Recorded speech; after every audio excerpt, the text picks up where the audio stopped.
ကြောက်စိတ်တွေနဲ့အာဒေတာစီတိုလင်ဘွားနဲ့စသိမ်းရအောင်မလားအားလုံးပဲမင်္ဂလာပါကျွန်တော်တို့ရဲ့ Davin Shooty Channel လေးကနေပြန်လဲကြိုဆိုလိုက်ပါတယ်ဒီတစ်ပတ်ကြားရဲ့မှာ Premier League ပွဲစဉ်22ပွဲကစားခဲ့ပြီးဖလားလူပွဲကလည်းပိုပြီးဇက်ရှင်တက်လာနေပါတယ်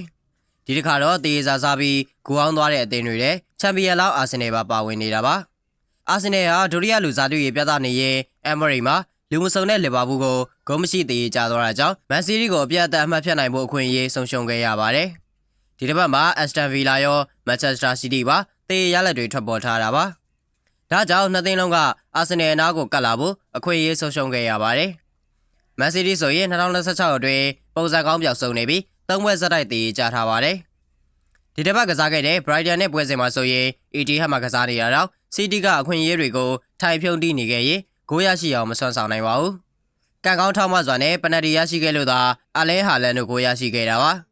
ဒါတောင် Brighton ကိုခြေပါဂိုးပြန်ပေးလိုက်ရပြီး City တို့တည်ကြခဲ့ရပါတယ်။တကယ်လို့အာဆင်နယ်သာဒီတစ်ပတ်မှာလီဗာပူးကိုအနိုင်ယူနေပြီဆိုရင် City ကို10မှတ်အထိအမှတ်ဖြတ်ပြနိုင်ပါပါ။ဒါပေမဲ့လည်းအာဆင်နယ်ကအသင်းကြီးတွေကိုရှေ့ပိုင်းကစားတိုင်းကြုံနေကြပြဿနာကိုမဖြေရှင်းနိုင်ပြန်ပဲအမ်မရိတ်မှာဂိုးမရှိသေးကြသွားခဲ့ပါတယ်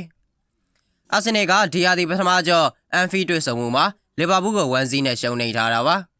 ပွဲမစခင်ကလည်းဆိုဘိုစလိုင်းကလီဗာပူးကချန်ပီယံအာဆင်နယ်နဲ့ကန်ရတာမဟုတ်ပဲအာဆင်နယ်ကသာချန်ပီယံလီဗာပူးနဲ့ကန်ရတာဖြစ်ကြောင်းလေတိုက်ထားပါသေးတယ်။ဒါကြောင့်အနိုင်ယူစရာအကြောင်းပြချက်တွေအများကြီးရှိပေမဲ့အာဒေတာကတော့တရတမှတ်ကိုပဲဦးတည်ကစားခဲ့ပါတယ်။အာဆင်နယ်ကပထမပိုင်းမှာလီဗာပူးကိုအမှန်တကယ်ဖိအားပေးကစားခဲ့ပြီးတခုခုလုံးပြနိုင်တော့မယ်လို့ထင်မြင်စရာရှိခဲ့ပါတယ်။ဒါပေမဲ့အာဆင်နယ်ဘက်ချန်ခတ်စစ်ကဂျယ်မရီဖရင်ဘောင်ကိုတားဆီးဖို့ခက်ခဲနေခဲ့ပါတယ်။အာဆင်နယ်ကဘောလုံးကင်ထားပြီးဖိထားတယ်ဆိုပေမဲ့တကယ်အခွင့်အရေးကကော်နာဘရက်ဒလီလှမ်းကန်လိုက်တဲ့တစ်ချက်ဖြစ်ပြီးတန်ထိသွားလို့သာအာဆင်နယ်ကန်ကောင်းခဲ့တာပါ။ဒီမှာကြောက်စိတ်ဝင်သွားတဲ့အာဒေတာကဒုတိယပိုင်းမှာကစားချပြီးတရတမှတ်ကိုပဲဦးတည်ကစားပါတော့တယ်။အာဒေတာကအသင်းကြီးတွေနဲ့ကစားတိုင်းရှုံးရမှာကိုတွေးကြောက်နေပြီးလိုဘလော့စပိတ်တဲ့အကွက်ဒီမှာလဲပြန်သုံးရင်ကိုဒုက္ခကိုရှာသွားပါတယ်။လီဗာပူးဘက်ကတိုက်စစ်မှုတွေတရားရနေလို့သာအာဆင်နယ်တို့ဂိုးမပေးရပဲကန်ကောင်းသွားတာပါ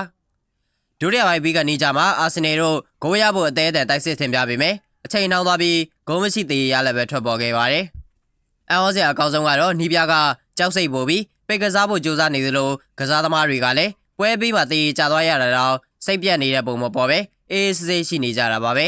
။အာဆင်နယ်ကဒုတိယပိုင်းတစ်ပိုင်းလုံးချန်ပီယံဖြစ်စဉ်စိတ်ကိုတစ်စက်ကလေးတောင်မတွေးခဲ့ရပဲတာမန်အသေးသေးလိုပဲကစားသွားခဲ့ပါတယ်။ဘာဖြစ်ဖြစ်အာဆင်နယ်ကဇီယာထိတ်မှာဆက်ရှိနေသေးသလိုမန်စီးတီးကိုလည်း6မှတ်ဖြတ်ထားနိုင်ပါသေးတယ်။အာဒေတာကသူ့ကြောက်တရားကိုကြော်ပြီးရာသီကုန်မှာချန်ပီယံဖြစ်အောင်လုပ်ပြနိုင်မလား။ဂွာဒီယိုလာကပဲအာဒေတာရဲ့အားနည်းချက်ကိုကင်ပြီးပြန်ကြော်တက်သွားမလားဆိုတာလက်ကျန်18ပွဲမှာဆက်လက်ဆုံးဖြတ်ရပါအောင်မယ်။ကြည့်ရှုပေးခဲ့တာကျေးဇူးတင်ပါတယ်။